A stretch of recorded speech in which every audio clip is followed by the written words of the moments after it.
नमस्ते सदावत्सले मातृभूमि। हम लोग चर्चा करने जा रहे हैं ऑनरेबल मुंबई हाई कोर्ट के एक डिसीजन की।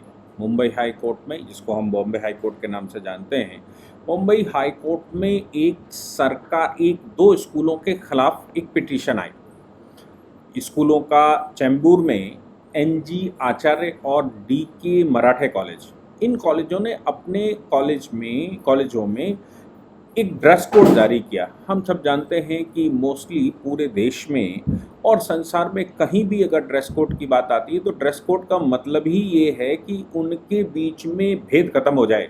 यानी कि 2 बच्चे, 4 बच्चे, 10 बच्चे, 100 बच्चे अगर किसी स्कूल में पढ़ते हैं तो उस स्कूल में उनके ऊंच नीच का, धनाढ्य और गरीब का, किसी परिवेश का, किसी संप्रदाय का, किसी जाति का, किसी वर्ण का उस पर प्रभाव ना दिखे।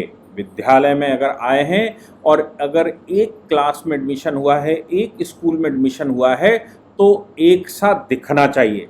इसीलिए आपको याद है दो लोगों के बीच में, कठोपनिषद में नचिकेता और यम के बीच में वार्ता होती है।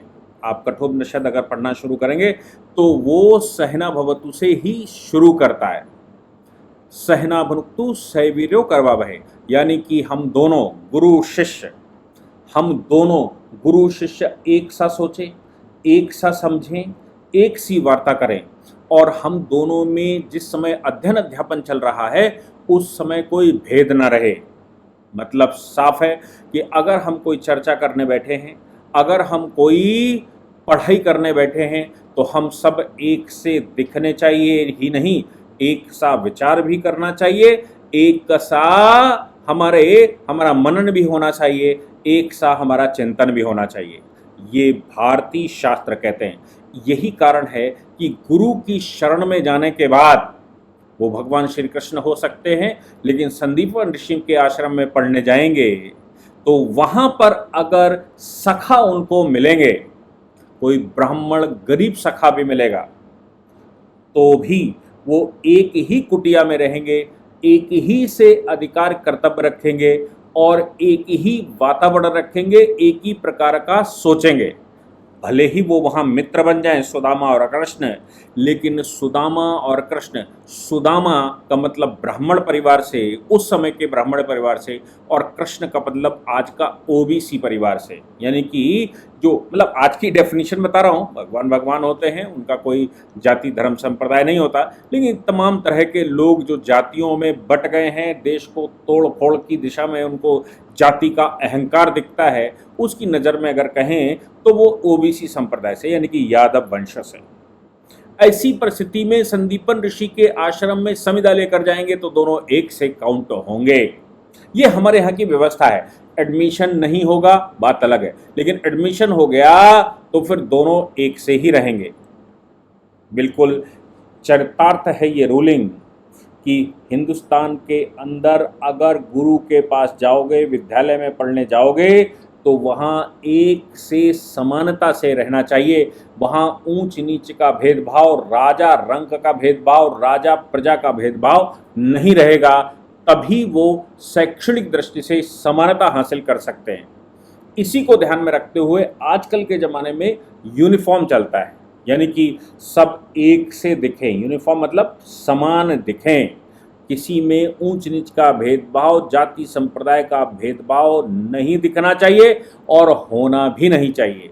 चैम्बूर के इन 2 विद्यालयों ने अपने यहाँ यूनिफॉर्म जारी की। यूनिफॉर्म के साथ अलग से लपेटन को भी उन्होंने वहाँ रिस्ट्रिक्ट किया। लपेटन को रिस्ट्रिक्ट करने का मतलब बिल्कुल साफ था कि उन्होंने कहा कि यहाँ पर हिजाब नहीं होगा, यहाँ पर किसी प्रकार का नकाब नहीं होगा।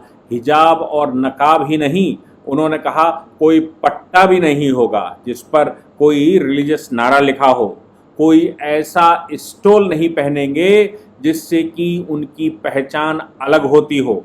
ये सारी बातें उसमें लिखी गई कि टोपी नहीं लगाएंगे, पगड़ी नहीं पहनेंगे, और ये जो वस्त्र हैं वो एक समान वस्त्र पहने जाएंगे। उन वस्त्रों में कोई रिलीजियस या फिर उन वस्त्रों में कोई जाति पंथ संप्रदाय नहीं दिखना चाहिए।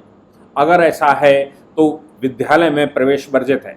इस आदेश के खिलाफ 9 महिलाएं, 9 बालिकाएं, महिलाएं कहना ठीक नहीं है क्योंकि स्कूल में पढ़ती हैं, 9 बालिकाएं ऑनरेबल हाई कोर्ट चली गई। हाई कोर्ट में उन्होंने कहा कि ये आर्बिट्रेरी है, डिस्क्रिमिनेटरी है।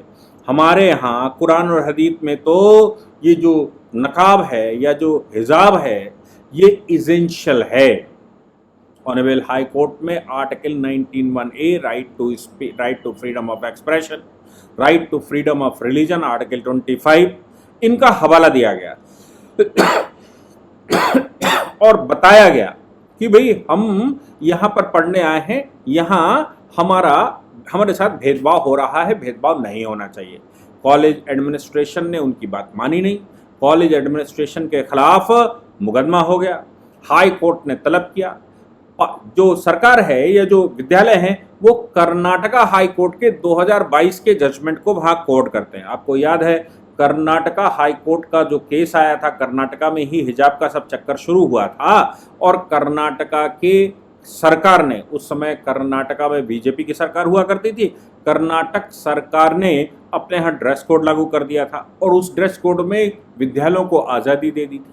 विद्यालयों ने अपने यहाँ हिजाब बैन कर दिया। हिजाब बैन करने के बाद महिलाएं जबरदस्ती हिजाब पहन कर अंदर घुसी और तमाम तरह के बवाल उस पर हिजाब पर शुरू हो गया था। हाई कोर्ट ने विद्यालय की बात मानी, सरकार की बात मानी और उन्होंने कहा ये लार्जर इंटरेस्ट में है, ये हिजाब जो है वो एसेंशियल पार्ट नहीं है, या है भी हिजाब अगर एसेंशियल पार्ट तो विद्यालय में सब समान होने चाहिए, सब समानता के आधार पर एडमिशन लेंगे, इसलिए ये रिलीजियस सिंबल विद्यालय में तो नहीं चलेगा। इतना बवाल हुआ था, ऑनरेबल सुप्रीम कोर्ट में चैलेंज हुआ था।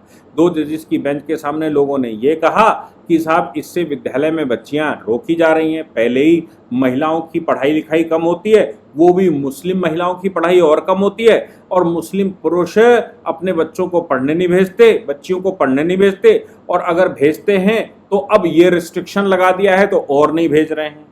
उस समय भी ये बात चली थी कि उन माँ बाप को समझाने के बजाय बच्चियों को जो नहीं भेज रहे हैं उनकी मानसिकता छोटी है या फिर हिजाब बैन कारण है। अरे आप एक हिजाब की वजह से नहीं भेजना चाहते बच्चे को तो ये उस माँ बाप की मानसिकता तकियानूसी है कि वो अपनी बच्चियों को जबरदस्ती ये सब करवाना चाहते हैं। बच्चियां खुलकर रहना चाहती हैं, खुलकर जाना चाहती हैं, लेकिन रिलीजन की वजह से तकियानूसी माँ बाप इन विषयों पर रिस्ट्रिक्शन लगाते हैं। और अब सुप्रीम कोर्ट के 2 जजेस की बेंच में हाई कोर्ट का चैलेंज हुआ था। सुप्रीम कोर्ट के दोनों जजेस डिफर कर गए। एक ने कहा कि हिजाब बैन ठीक है, दूसरे ने कहा बच्चियों की पढ़ाई ज़्यादा इंपॉर्टेंट है। यानी कि दूसरे जज साहब भी इस बात पर विचार नहीं कर पाए कि बच्चियों की पढ़ाई के लिए यह आदेश दिया जाए कि बच्चियां तो पढ़ेंगी, माँ बाप अगर रिस्ट्रिक्शन लगाएंगे तो उनको जेल जाना पड़ेगा। बल्कि उन्होंने वो कारण कि बच्चियों को स्कूल में जाने से रोका नहीं जा सकता, ये उनका फंडामेंटल राइट है इसलिए हिजाब। अब अगर कोई ये कहेगा कि स्कूल में कपड़े पहन कर नहीं जाया जा सकता क्योंकि माँ बाप कह रहे हैं कपड़े पहन कर जाओगे तो स्कूल में नहीं भेजेंगे, तो क्या फिर school administration in the larger interest ये बात कहेगा कि जो माँ बाप नहीं भेजना चाहते उनकी संतुष्टि के लिए कपड़े उतार कर भी आ जा सकता है, या कोई और भी फॉर्म क्रिएट किया जा सकता है, कोई चिलगुंजू बनकर आ सकता है, कोई भी बात किसी भी तरह की। ये लड़कों के लिए भी कि लड़के ये ऐसे आ सकते हैं क्या, ये तो कोई लॉजिक नहीं होता कि माँ बाप नहीं चाहते इसलिए नहीं आ सकते। माँ बाप अगर नहीं चाहते हैं तो फंडामेंटल ड्यूटीज में माँ बाप की जिम्मेदारी बनती है और उस फंडामेंटल ड्यूटियों को बेस बनाते हुए कोर्ट उस पर ऑर्डर कर सकता है। लेकिन 2 जजेस की बेंच ने उसको डिफर कर गया और वो जजमेंट फिर जो नीचे हाई कोर्ट ने दिया था, हाई कोर्ट का जजमेंट पलट नहीं सका और लार्जर बेंच को वो भेज दिया गया। अब लार्जर बेंच में नए सिरे से लीडिंग प्लीडिंग और ये सब शुरू होगा, तो जब डिसाइड होगा तब होगा। यानी कि कर्नाटका हाई कोर्ट का जजमेंट अभी भी वैलिड था। कर्नाटका हाई कोर्ट के जजमेंट को ऑनरेबल मुंबई हाई कोर्ट में सबमिट किया गया। मुंबई हाई कोर्ट ने भी कर्नाटका हाई कोर्ट के जजमेंट को वैलिड माना और ये कहा कि हिजाब पर बैन या किसी भी एडिशनल कोई आइडेंटिफिकेशन पर बैन ये लार्जर एकेडमिक इंटरेस्ट है। और लार्जर एकेडमिक इंटरेस्ट होने की वजह से ये जो वैन लगाया है सरकार ने या विद्यालयों ने वो वैलिड है और ये कहीं से भी आर्टिकल 19(1)(a) आर्टिकल 25 का वायलेशन नहीं करता। हाई कोर्ट ने उन 9 लोगों की या 9 जो बच्चियां गई थी उनकी पिटीशन को डिसमिस करते हुए लार्जर इंटरेस्ट में डिसीजन लिया। वही बात सहना भवतु सहनो भुनक्तु सह वीर्यं करवावहै तेजस्विनाथ अतीतमस्तु मा विद्विषावहै। ये बात चरितार्थ कर दी और ऑनरेबल हाई कोर्ट में स्कूल तो जीत गया पर जो हिजाब है हिजाब निश्चित तौर पर हार गया। ऑनरेबल हाई कोर्ट के जो डिसीजन आया है मुझे लगता है ये भी जो कर्नाटका हाई कोर्ट का जजमेंट है उसके साथ अटैच होगा, जाके जब चैलेंज होगा ऑनरेबल सुप्रीम कोर्ट में तो कर्नाटका का जो 2 जजेस की बेंच डिफर कर गई वो फुल बेंच के पास भेजा गया है, वो फुल बेंच में इस केस को भी अटैच किया जाएगा और इस प्रकार के हाई कोर्टों में जितने जजमेंट हैं मुझे लगता है वो सब एक साथ अटैच होंगे और जब सुप्रीम कोर्ट डिसाइड करेगा तो कुछ बड़ा धमाका होना स्वाभाविक है। बड़ा धमाका क्या होगा ये तो हम भविष्य में देखेंगे, लेकिन अभी ऑनरेबल मुंबई हाई कोर्ट में हिजाब परास्त हुआ है और स्कूल की यूनिफॉर्म जीत गई है, विजेता हो गई है। जय हिंद, जय भारत, वंदे मातरम।